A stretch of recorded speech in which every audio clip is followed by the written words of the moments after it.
Hello and welcome to Randy and Rolonda Rhinoceros. And here they are right there. They're a couple of cute rhinoceroses. And hey, this is an on your own problem. So you should have solved the entire problem on your own. And now you're watching this video just to make sure you did everything correctly. Without further ado, let us move on to our scenario. Randy and Rolonda Rhinoceros are building a drinking trough so they will have cool water to drink during the dry season.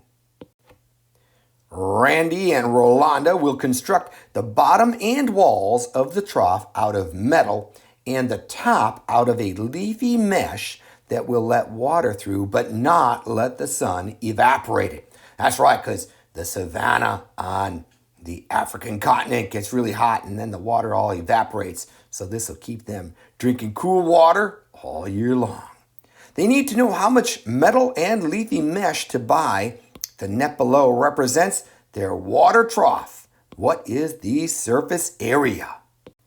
Alrighty, so this is our net that is a two-dimensional representation of a three-dimensional object. And if you think about this, this is a side, and this is the bottom. So this side would flip up, and then this side would flip in so that these two are together, right? Then this side would flip up, and this would flip all the way over to be right up on top of the bottom.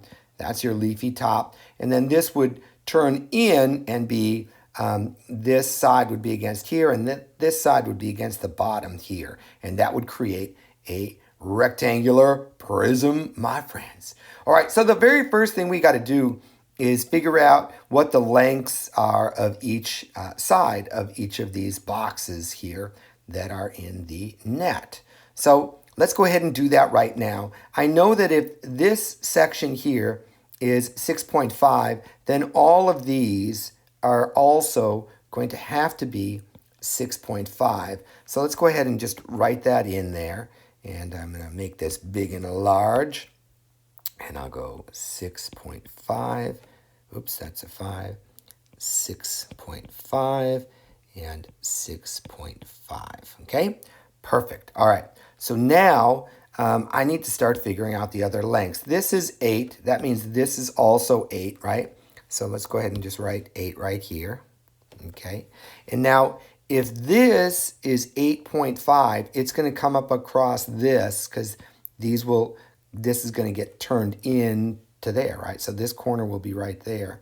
And that means that this here is going to be 8.5. So let's go ahead and enlarge that and plug that in.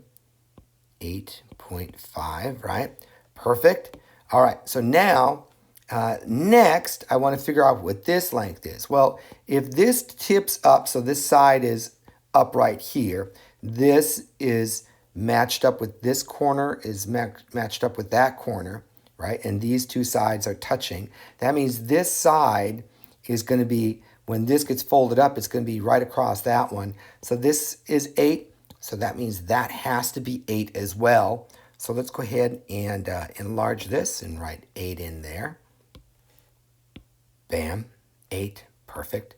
All right, so now the next thing I'm trying to figure out is this side here. Well, this is going to be the top. So if this is the top and this is the bottom, this 8.5 is going to be is going to be the same distance as this. Now this will be flipped over here and actually touching this point, and this is going to be along this side here, because remember, this is going to be the side over here.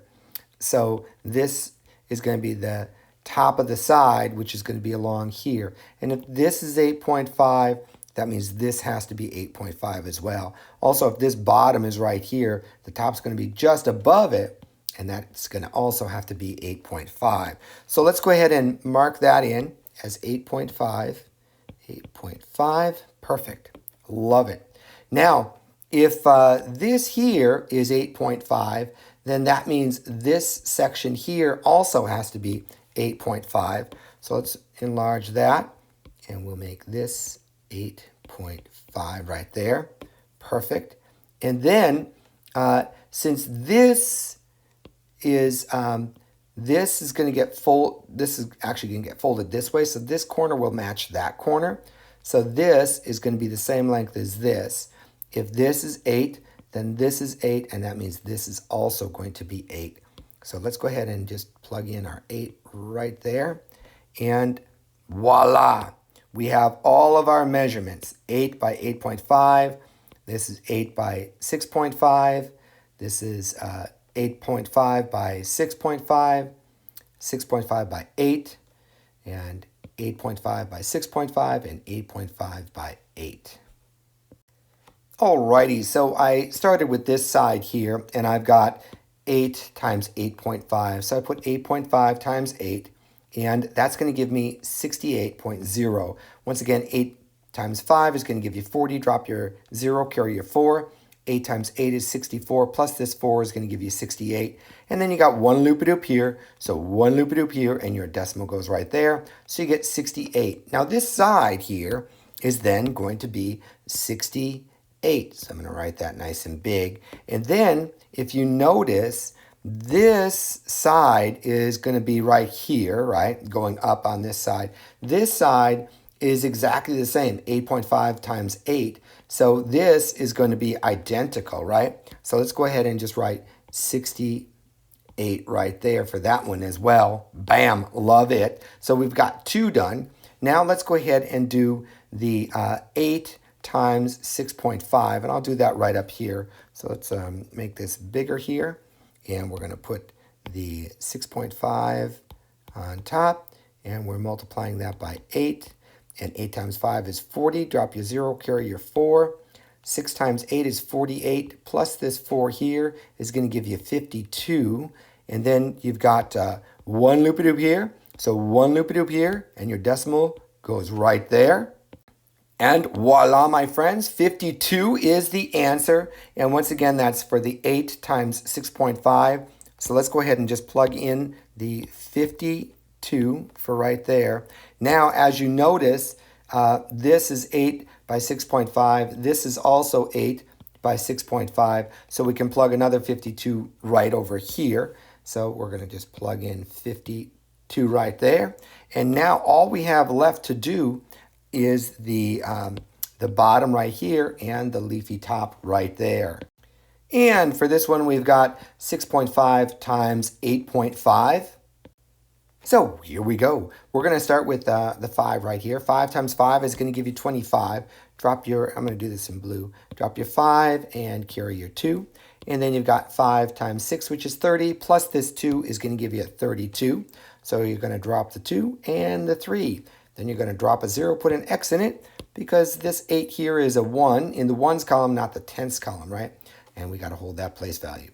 So 8 times 5 is going to give you 40. Drop your 0 and carry your 4. And then 8 times 6 is 48.